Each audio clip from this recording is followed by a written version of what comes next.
All right, we have a QR code on the screen. Give you a few seconds to jump in. Hope everybody's doing well this week.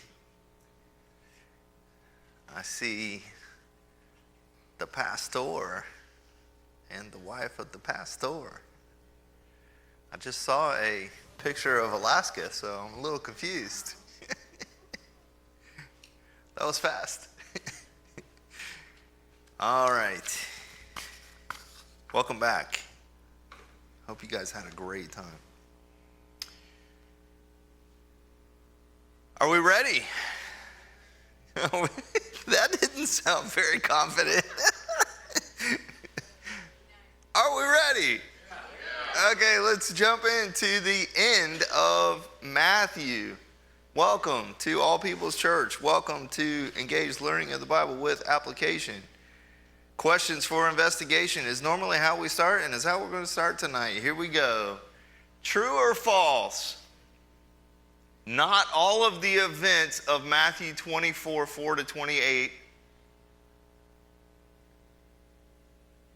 That should say 4 to 14, but 28 works. No, that's right. 24, 4 to 28. Not all of the events have yet occurred because, quote, immediately after they will see the Son of Man coming, end quote. Not all of the events of Matthew 24 have occurred because immediately after they will see the Son of Man coming. The what? I don't think you can take your answer back. I don't think there's a do-over feature in Minty, unfortunately. That's okay. Looks like 80% say that is true. All right, next question. Which of the following is not addressed specifically in the three parables illustrating the end of the age? One of the key words of that question is parables. Which of the following is not addressed specifically in the three parables illustrating the end of the age? Presumptuousness, preparedness, productiveness, and philanthropy.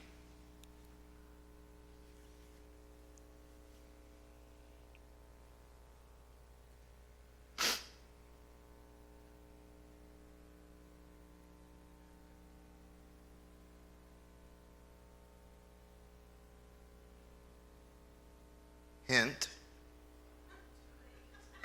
All four are addressed, but only three are addressed in parables. I know that's tough.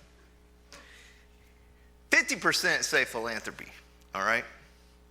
Here we go. Next question is, Judas' tragic life-ending decision was most likely made. Now, I'm talking about Judas's life ending, not Jesus's. He actually had two life-ending decisions, but I'm talking about his decision to end his own life. Was most likely made, why? Because he couldn't live with himself after what he had done? Or was it as an effort to atone for his sins? Or was it in response to the Sanhedrin? Or B and C?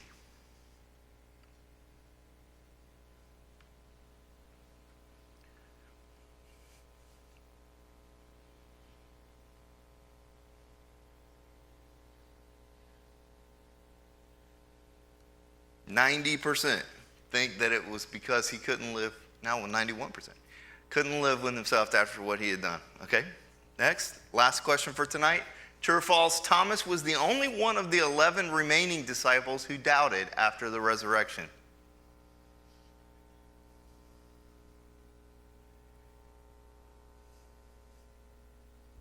That was a nice mix of questions, right? A few more challenging, few less challenging.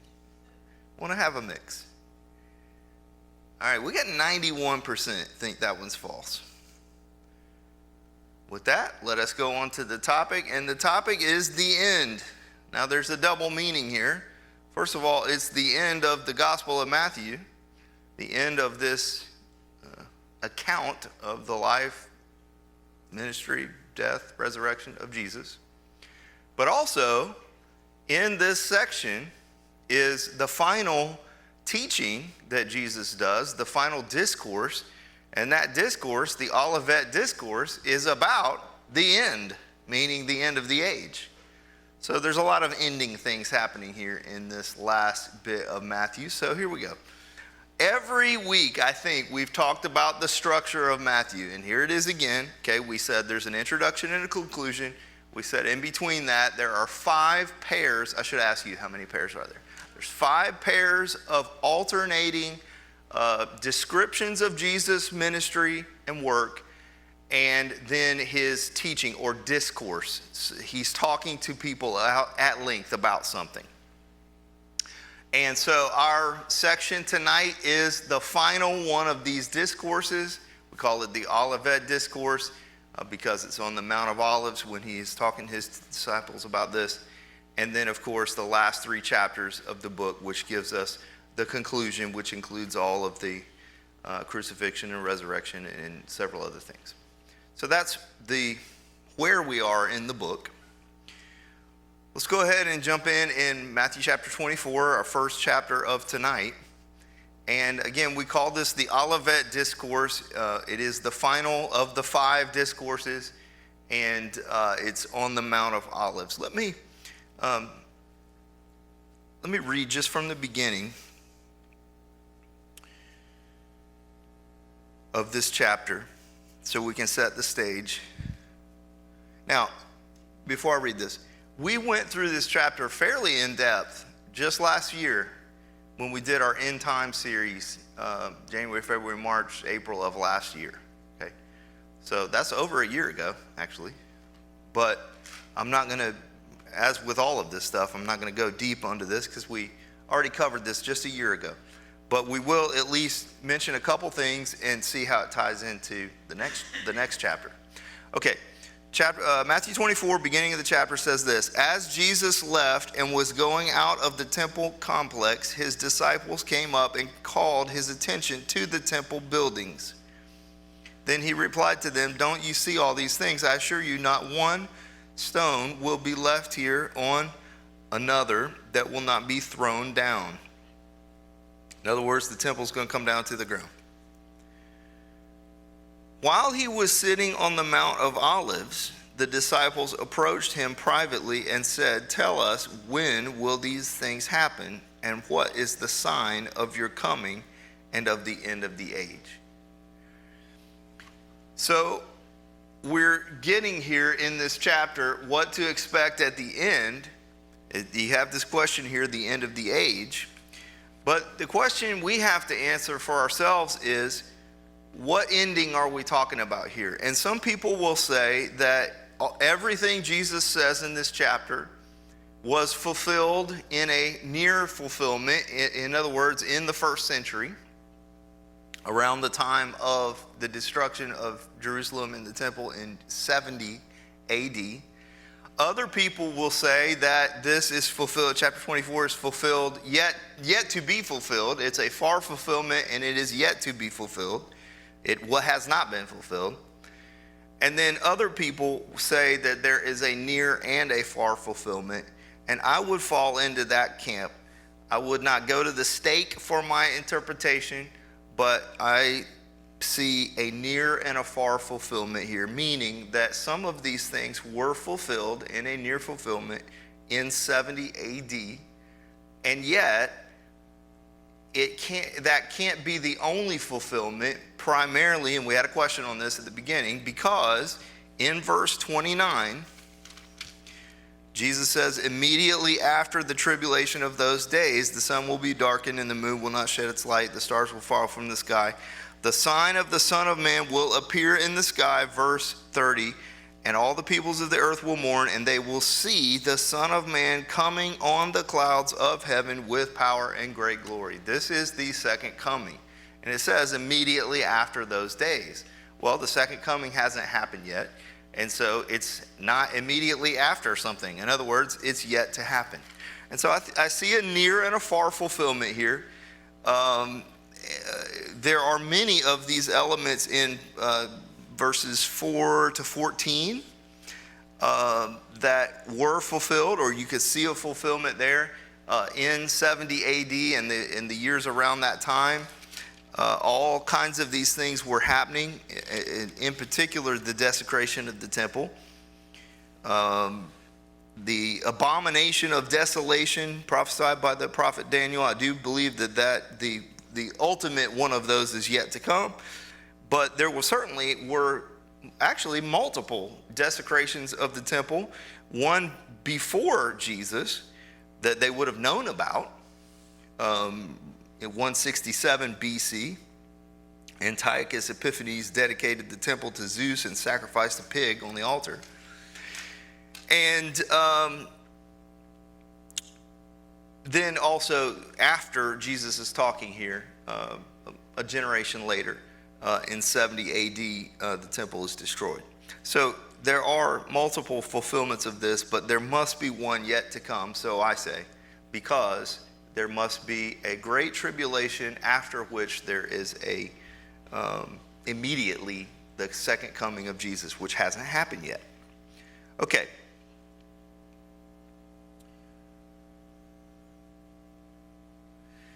Just another point here. You've got to see chapters 24 and 25 as being together. Now, we're not in chapter 25 yet, but let's skip over for just a second and look at chapter 25, verse 31. When the Son of Man comes in his glory and all the angels with him, then he will sit on the throne of his glory. All the nations will be gathered before him, and he will separate them one from another, just as a shepherd separates the sheep from the goats. He will put the sheep on his right and the goats on the left. Okay, that's Judgment Day. Hello. Now, you may have turned the page to get to that section. But in real life, in real time, Jesus says that just a few minutes after he said this other thing. This is all one piece here. Chapters 24 and 25 is all one talk, right? This final discourse we talked about. So when he's talking about what's the sign of the end of the age, and he's telling them these things, and then he goes through these three parables, and then after that he says this. When this happens, when the Son of Man comes in his glory, he's going to separate the sheep from the goats. So we're talking about the second coming here. And so you got to see chapter 24 and chapter 25 going together as a unit. They're all talking about the same thing, which primarily is the end of the age and the signs of the time and so forth. Okay. So next question is, how do we prepare for it? Jesus tells us some things about that. He goes through chapter 24, here are the signs, okay? And there's going to be a great tribulation, and then the Son of Man is going to come. And then he says, here's what you need to know about that. Here's how you should act to be ready. It is to be ready. He says, no one knows the day or the hour. Verses 36, 37, 38, all in there. Therefore, be ready. Look at verses 45 to, I'm back in chapter 24, 45 to 51, end of the chapter. He gives us the first parable. Who then is a faithful and sensible slave whom his master has put in charge of his household to give them food at the proper time? That slave whose master finds him working when he comes will be rewarded. I assure you, he will put him in charge of his possessions. But if that wicked slave says in his heart, my master is delayed, and starts to beat his fellow slaves and eats and drinks with drunkards, that slave's master will come on a day he does not expect, and at an hour he does not know. He will cut him to pieces and assign him a place with the hypocrites. In that place there will be weeping and gnashing of teeth. So get the picture here. The disciples asked Jesus, what are the, and by the way, I skipped this part. We saw, when we read that, two questions. This is the near and the far. Look at the questions. I'll come right back to where I was. When will these things happen, meaning the temple being destroyed? This is chapter 24, verse 3. When will these things happen, and what is the sign of your coming in the end of the age? That's two different questions. And I believe Jesus gives two different answers. In other words, he gives that near and that far. He's answering the question, when will the temple be destroyed? But he's also answering the question, when will be the end of the age? And those are two different questions with two different answers, right? So back to 45 to 51 for a second, okay? He's giving the first parable about being ready, okay? Get the picture. The disciples come to him. They say, when will the temple be destroyed, and what's the sign of the end of the age? And Jesus goes and he lists out, here's all the things that you can expect, including great tribulation like there's never been before or will never be after. Then, immediately after that, Son of Man comes in all his glory. Now, what do we do about it? 45 to 51. Be ready. There's two kinds of postures. If we know Jesus is returning, there's two kinds of postures. One is to say, yeah, he's returning, but it'll be a while, so we can kind of do what we want. And the other one is, he could return any minute, and we want to be found faithful when he comes. You see that for verses 45 to 51? So the first parable there is about presumptuousness. We had that question about what are these parables about? The first one, the word that comes to me is presumptuousness. There's one of these slaves is presumptuous and does not believe that the master is going to return at such and such time. And then he's not happy when he finds out that he comes back earlier than he thinks he is. Right? But the other one is faithful and he's ready. So readiness. Now we go to chapter 25, and you have to notice here, this is another one where the chapter division doesn't really make that much sense, because this is the second parable in a row. End of chapter 24, we get the parable of the wicked servant and the faithful servant. You saw that? Chapter 25 beginning, we get the parable of the 10 virgins, which you're very familiar, right? Well, that's immediately following the first parable. These two parables go together. Okay? Now, you know this parable of the 10 virgins, right? 5 wise, 5 foolish, 5 are prepared, 5 are unprepared, right? And when the master comes at a time that they weren't expecting. See, this is the same story. He's illustrating the same point as the previous parable. It's just there's a chapter division there. Right? These are two parables that illustrate the same basic idea, which is be ready, be expecting. Okay? And so the 5 wise are prepared, the 5 foolish are unprepared. You know the story. But look at the end. I assure you, I do not know you, the master says, to those who are unprepared, those who are foolish. Therefore be alert, because you don't know the day or the hour. Okay? Immediately after that, verse 14, the parable of the talents. Well, again, it goes right into it. So if there was no chapter 25 division, you would have Jesus talks about the end times and what to expect. And then you would have 3 consecutive parables where Jesus illustrates the same point. What do I do about this, that you're coming at the end of the age? Be ready. And he illustrates it with 3 parables: the wicked servant and the faithful servant, the 10 virgins, and then the parable of the talents. Of course, you know the parable of the talents as well, right?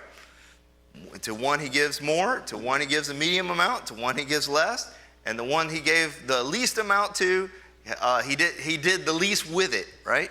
Now that parable is not primarily about money. Now we can make application to money. There's nothing wrong with stewarding. In fact, we should be stewarding any resources that we have financial. But that's not really the main point of the story. The main point of the story is to do with what you have. And there's a spiritual and a kingdom application. In other words, kingdom work, kingdom, we might say it this way, productiveness. And so by the time we get to verse 30, which is the end of these 3 parables in a row, We have these three parables. The first one at the end of chapter 24, which is about presumptuousness. Don't be presumptuous. The beginning of chapter 25, the 10 virgins, which is about preparedness. Be prepared. And then the parable of the talents, which is about productiveness. Be productive. Jesus is coming back. He's going to come at a time you don't expect it. End of the age. And oh, by the way, some of the things that he talks about, signs of the times, we're in them. Could have had an amen right there. And he gives us three things to do about it. Don't be presumptuous. Do be prepared. And do be productive. Okay? They're all three about the same general point. Then he makes the statement, when the Son of Man comes in, we just read it a minute ago, verse 31. When the Son of Man comes in his glory and all the angels with him, he will sit on the throne of his glory, and he'll separate the sheep from the goats. We're talking about the end. Okay. At the end of this chapter 25,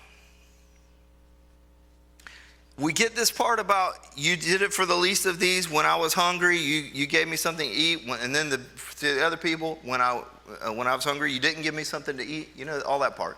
Okay. Now that's not a parable, but that is about the philanthropy. And I want you to take note here. Look at the end of that chapter, chapter 25. They will go away into eternal punishment, but the righteous into eternal life.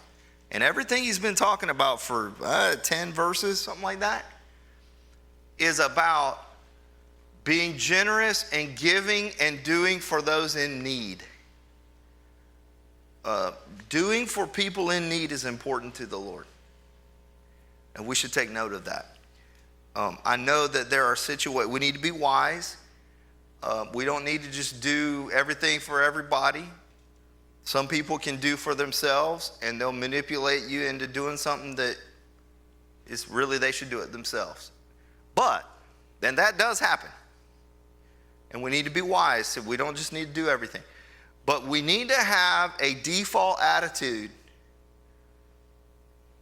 that I've got something, material possessions, I can help people.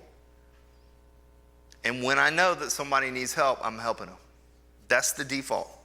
The Lord has to override that. That's what I mean by default. We're helping somebody unless you get that thing, don't help that person. It's not the other way around. I'm not going to help somebody unless the Holy Spirit prompts me. The Holy Spirit already prompted you in the Bible. So you have to override that. He has to say, no, not this one. See the difference? It's a default. It's very important to the Lord, helping people.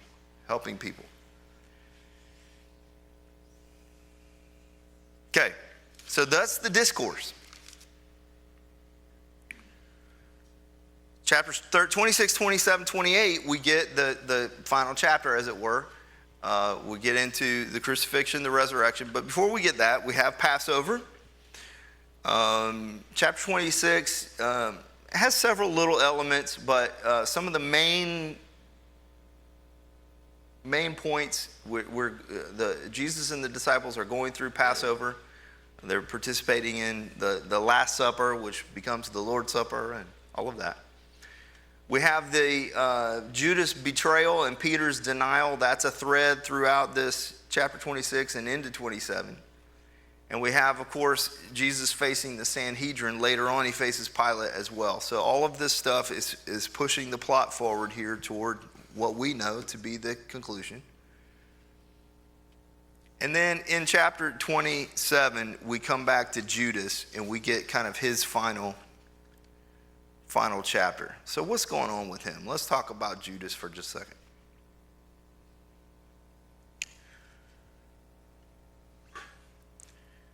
What is going on in Judas' mind to betray Jesus and then to have the change of mind and change of heart afterward to say, oh, I messed that up.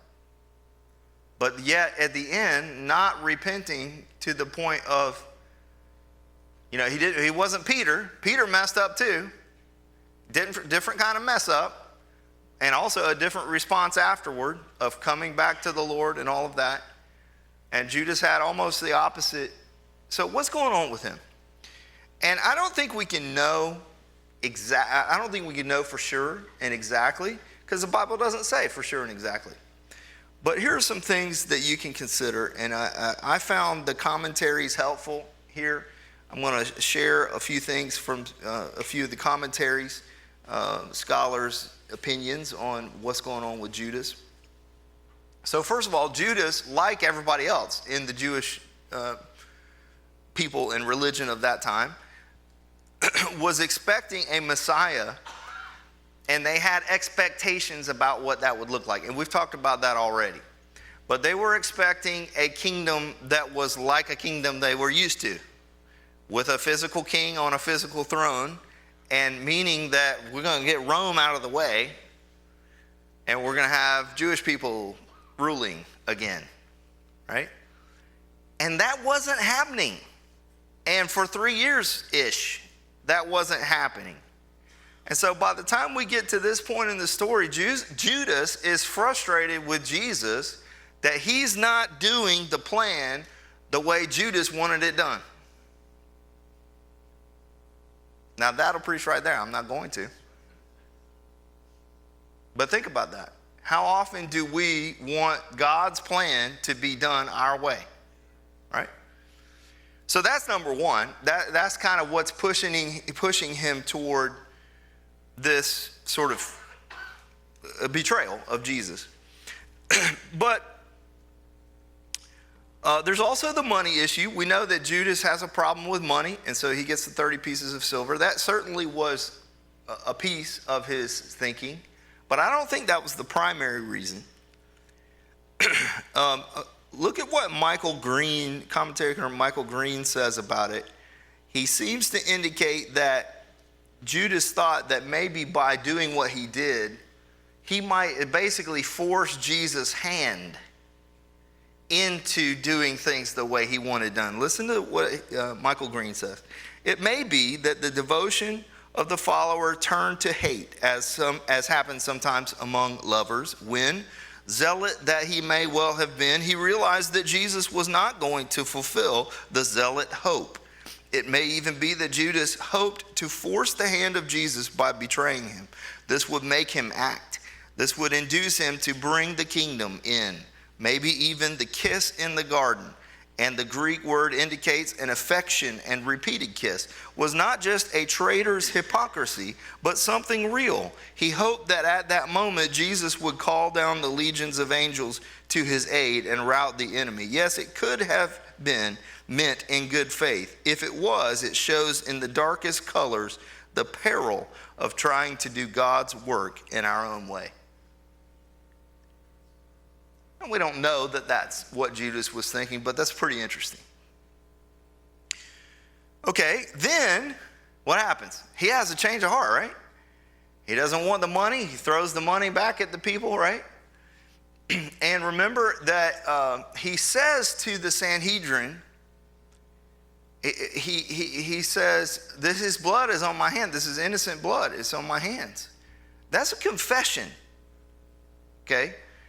Watch what, now this is Charles Quarles talking, another commentator.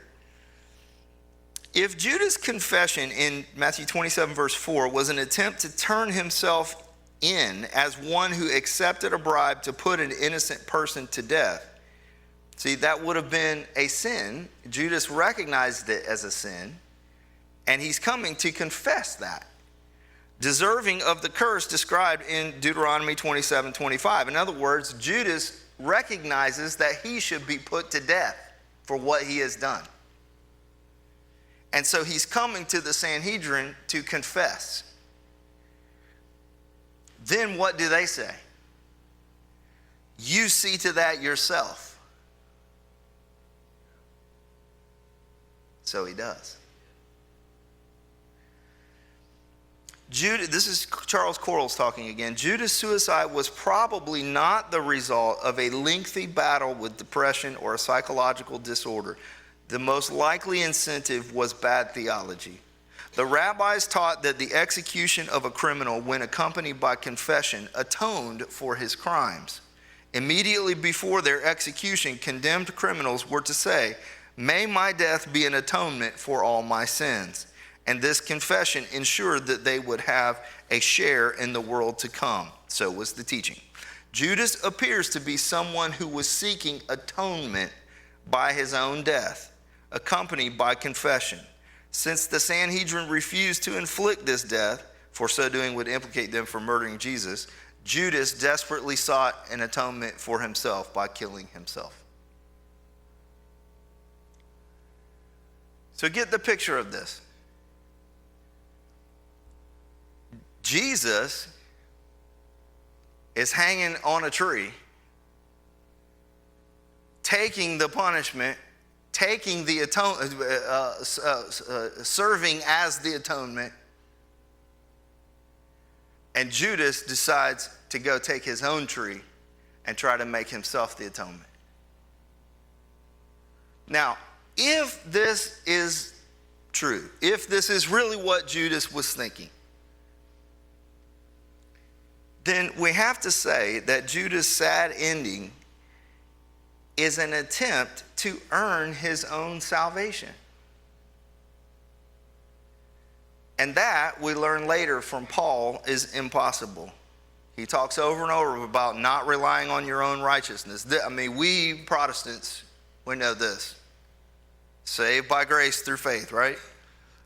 It's a 101. But Judas didn't know that. And instead of turning to Jesus and recognizing that he could never do anything to earn his own salvation, he offs himself in an attempt to make his own atonement for himself. Relying on your own efforts to save you, people of God, is death. All right, one more piece here I want you to notice. Again, Matthew is... we talked about how Matthew is writing to a primarily Jewish audience. We talked about his main point is to show that Jesus is the Messiah. And one of the ways he does that is to show the fulfillment of all these prophecies. Other gospel authors are also showing fulfillment of prophecies, but Matthew is really big on it. And just notice that the Judas piece about the 30 pieces of silver and throwing that in the temple is a fulfillment. We're talking about chapter 27, verse 9 is a quotation and a fulfillment of Jeremiah 32. So Matthew is building this case of, for one man and the circumstances surrounding this one man to fulfill all these prophecies in the Old Testament, you might as well go play the lottery, astronomical odds, right? Matthew is giving us this apologetic. All right. That leaves us with the crucifixion and the resurrection, which I'm not going to talk a lot about tonight, but I'll just simply say this. Crucifixion and the resurrection are in all four Gospels for a reason. Now, we give the Baptists a hard time about every Sunday morning they come up and they preach an evangelistic message, like the crucifixion is the only thing in the Bible. It's central.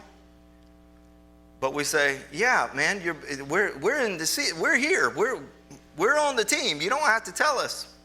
Give us some meat, right? You ever heard somebody kind of poke the Baptists that way?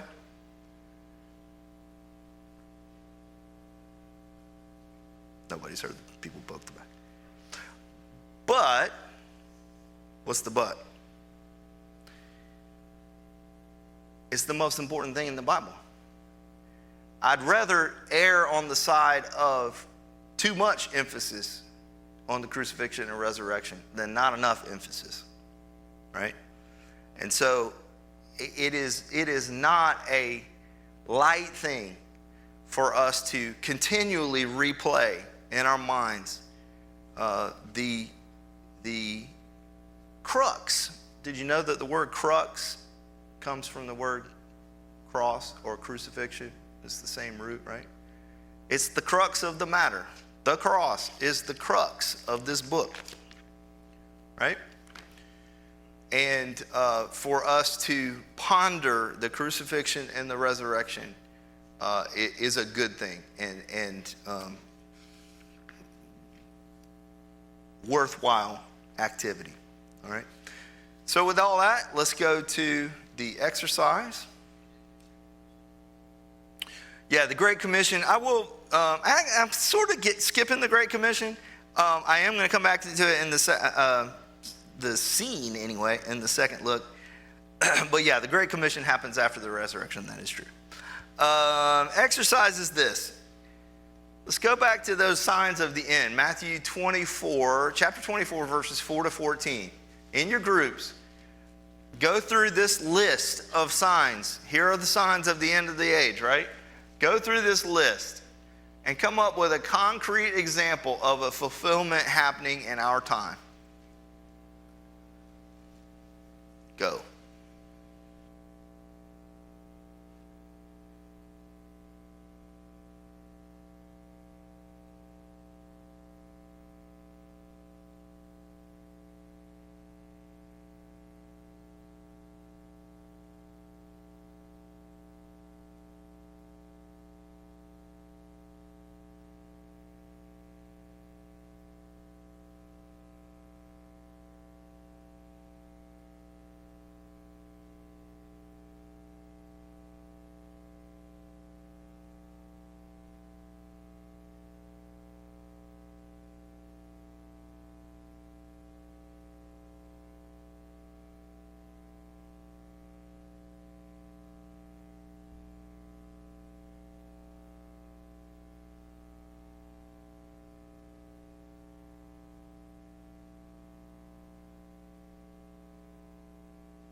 Has lulled. Okay, so Matthew 24, let's go quickly. Matthew 24 verse, now you guys might have come up with other examples, but verse 5, many will come in my name saying I'm the Messiah. I mean, David Koresh, the list goes on and on and on. That's happening all the time. You're going to hear of wars and rumors of wars. Hello, Iran, just this week. Now, some people might say World War I, World War II were the two worst wars, which they are, and we're kind of on it. Maybe we're up on it. Well, we are blessed in that way that we haven't had one that bad in a couple generations. But you know that it's not a matter of if, it's a matter of when. And it's going to be worse. So don't be alarmed about that. Nation will rise up against nation. Hello, Russia, Ukraine. Kingdom against kingdom. There will be famines and earthquakes. Last famine in Sudan last year. That's another uptick because with our technology, we're not having as many large-scale famines, so that's good. But Could happen again, will happen again. Earthquakes, that's on the uptick, has been for a long time. Handing you over for persecution. Hello, Christians in Nigeria and Mexico and China, yes. Anyway, you get the idea. All right, second look segment. I want to go back to right at the end, chapter 28, verses 16 and 17. And let's talk about mountains, worship, and doubt. Let's read it first. This is chapter 20, Matthew 28, verses 16 and 17. It says, "Then the 11 disciples went away into Galilee to the mountain which Jesus had appointed for them.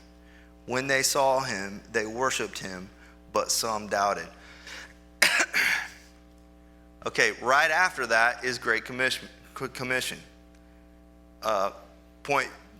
Point to make there is that the Great Commission happens on a mountain. If you didn't read that carefully, this part of the story and the Great Commission part of the story are the same story. Okay? So mountains, let's start. So I want to just point out a few things about these two verses, 16 and 17. Let's start with mountains. Mountains hold a significant symbolic meaning throughout the Bible, often representing the presence and power of God, places of revelation, and sites of worship and covenant. They serve as physical and spiritual high points where divine encounters and pivotal events unfold. Here's Michael Green again talking about the mountain. The book ends on a mountain just as it had begun after Jesus' birth and temptation on a mountain, and just as its midpoint had been another mountain. Specifically talking about Matthew 5:1 and Matthew 17:1. The Mount of the Sermon on the Mount, reveals the lifestyle Jesus requires in the kingdom. The Mount of the Transfiguration reveals who he really is. And the Mount of the Great Commission outlines his worldwide mission. Now, there's other mountain elements in Matthew, but those are three key points. Now, I want to point out the word 11. The 11 went and met him there, okay? Meaning, sometimes you'll refer to the disciples and it's this whole passel of people, right? No, this is not the greater, larger. This is the select 11. Okay, why is that important? Because some doubted. So we're talking about those specific, we're not talking about other people, we're talking about those specific people, right? Okay, so let's talk about doubt for a minute. The word doubt means duplicate, to be of two minds, or to waver or hesitate. Okay? Now, question is, why would they not be expecting the resurrection? After all, he did predict it 3 times that we know of in Matthew, right? And they've already been told by the women. So it was predicted, and the women are saying, hey, it actually happened. And now they're going, and they did what Jesus told them to do, which is to meet at this mountain in Galilee. But some doubted. Well, this just goes to show what a remarkable event this was. Talking about the resurrection. And it's kind of hard to say it this way. We take the resurrection for granted. We take the crucifixion for granted, right? But because it's such, it's central, because it's the crux, because it is the very center of the Christian religion, we're so used to it. Oh, Jesus rose from the grave. We teach our children. Oh, Jesus died on the cross. He rose again 3 days later. Oh, isn't that cool? It's like, no, this guy was dead and he came back to life. Like, this is a really big deal. And he didn't raise himself, right? Okay, so his own 11, after he said to them 3 times, this is exactly what's going to happen. I'm going to die. They're going to kill me. God's going to raise me from the dead in 3 days. And then the women tell him, hey, this actually happened. Now, give them credit. They actually went and met him where he said to. The rendezvous point. But some doubted. Well, I don't think we can blame them. Right? But it just goes to show, like, it's unbelievable. Now, what's the flip side of that? If some doubted, some didn't doubt. That's pretty remarkable too. Imagine. I mean, they saw Lazarus get up, but can you really believe? I'm talking about, put yourself back there, right? Can you really believe? He said he was going to do it. The women said he did it. Some didn't doubt.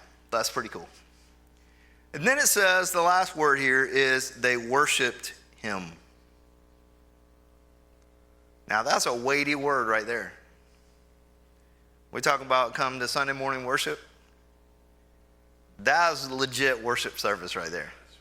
Right? They worshiped him. The word worship, of course, the Greek word proskuneo, which means flat on your face on the ground, right?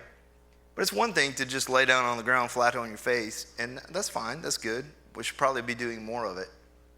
But they did it almost like, you can imagine, like they couldn't not do it. Compelled, driven by sheer awe and wonder. Oh my, this actually happened. I think if we can keep that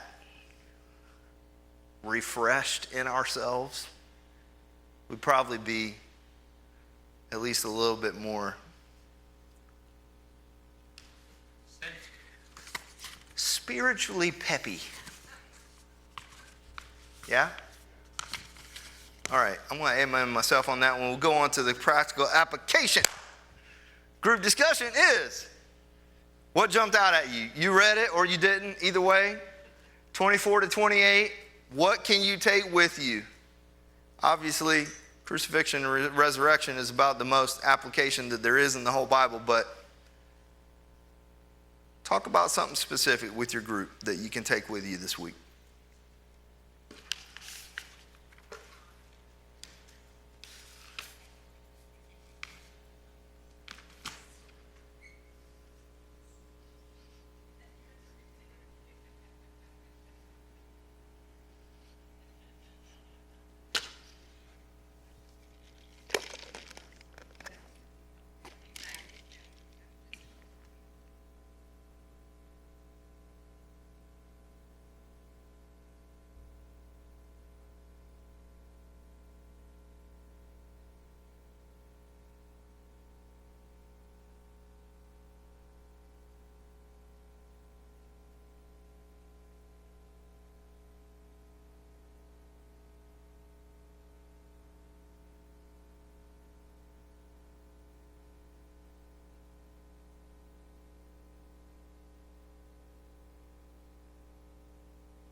Well, how about it? We good? Ready to move on? All right, celebration of knowledge. We had 4 questions. Jump back in if you're not there. Give you 12 seconds. I guess we should have 11 seconds. No, that was bad.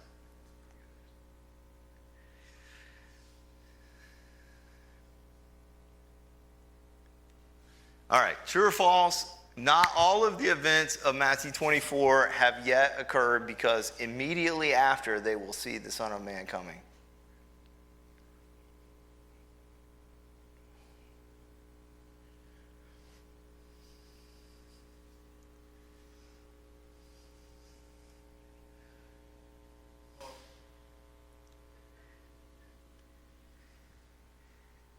%, say true. I finally had a true. Almost all my true false are false. But anyway, I had a true tonight. Yeah, not everything in 24 has happened. A lot of it is yet to come. And we know that because the immediately after, Jesus hasn't returned yet. So it's not immediately after. Second question. Which of the following is not addressed specifically in the 3 parables illustrating the end of the age? Presumptuousness, preparedness, productiveness, and philanthropy.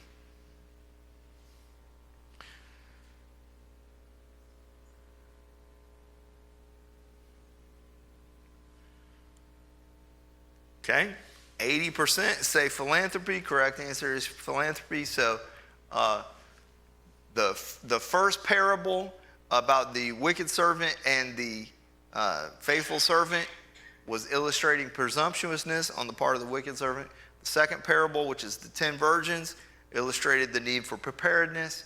The parable of the talents, given the different talents given to the 3 different dudes, illustrates that we need to have kingdom productiveness. Now, Jesus did talk about philanthropy, but it was not in the context of those 3 parables. It was after that in a different place. All right. Judas' tragic life-ending decision was most likely made. Most likely key word. I didn't say 100%. This is exactly how it went down, but let's put it this way. According to Charles Corrals,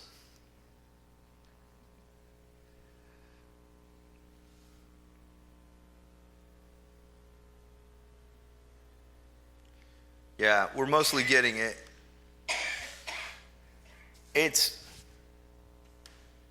B and C. So as an effort to atone for his sins, but also in response to the Sanhedrin said, I'm guilty. He's confessing, I'm guilty and I'm deserving of death because I betrayed innocent blood. And they say, you deal with that yourself. And so he did. Last question, true or false? Thomas was the only one of the 11 remaining disciples who doubted after the resurrection.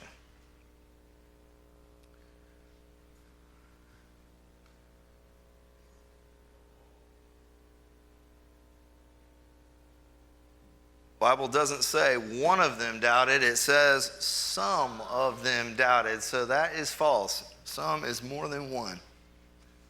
All right. Personal study goal, mark 1 to 4. Next Wednesday, I will not be here. We're heading out for vacation. I don't know what will be planned for this